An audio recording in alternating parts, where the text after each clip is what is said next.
Ukraine and Russia signed an agreement this morning in Turkey to resume grain exports out of 3 Ukrainian ports. Exports stalled after Russia's unprovoked invasion of Ukraine, leaving millions of tons of vital grain supplies stranded.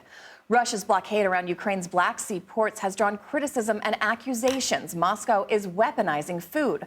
But the Kremlin denies those accusations, saying Western sanctions are stalling Russian food and fertilizer exports. The United Nations and Turkey helped broker this deal. Our partners at the BBC spoke with UN Secretary General Antonio Guterres, who said while this is not a peace agreement, it is a step in the right direction. This is exactly what we needed at the present moment, because developing countries are in a dramatic situation with skyrocketing prices, and many people is in risk of famine. So there is a moral obligation of all those involved in this process to make it a success. For more, let's turn to CBS News correspondent covering the United Nations, Pamela Falk. Pam, welcome. Thanks so much for being here. Good to be here. So give us some context here. How significant is this agreement? The agreement is totally significant, and it's a breakthrough. And it also shows that the UN can play a role in at least mediating and helping some of the effects of a war, if not bringing peace to the region. So think of it as a stepping stone in a raging river.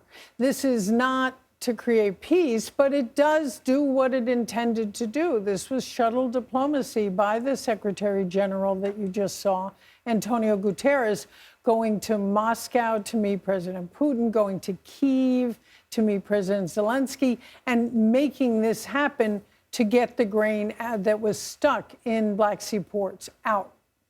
But the deal still didn't get those two leaders in the same room together. And No. as you mentioned, it's not a peace deal. And it's brokered among some folks who don't necessarily always like each other. How durable do we think this agreement is, and what are its limits?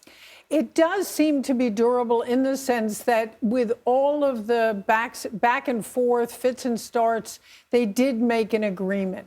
And that was for the corridors, so the grain can get through this Ukraine mined port. It also then it creates a truce, which the UN this morning told us is a de facto ceasefire. But it creates a truce so Russia doesn't attack these boats. And then it allows Turkey to inspect the boats to allay Russian fears that they would be creating and bringing arms into Ukraine on the way back in.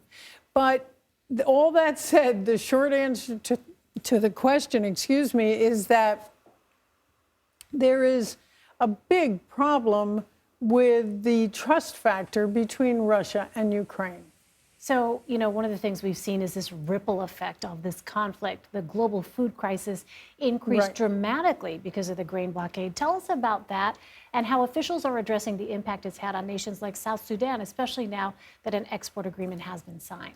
Yes, this should alleviate some of the absolutely skyrocketing hunger in the world. The UN just did a study a few weeks ago with 5 agencies that there are 3.2 billion people in the world, and this has really increased in the last year, that don't know where the next meal is coming from, and 2 billion that also just don't have nutritional meals. So part of the issue is, of course, there was COVID, of course, there's climate change, but since February, the Russian blockade has exacerbated this crisis.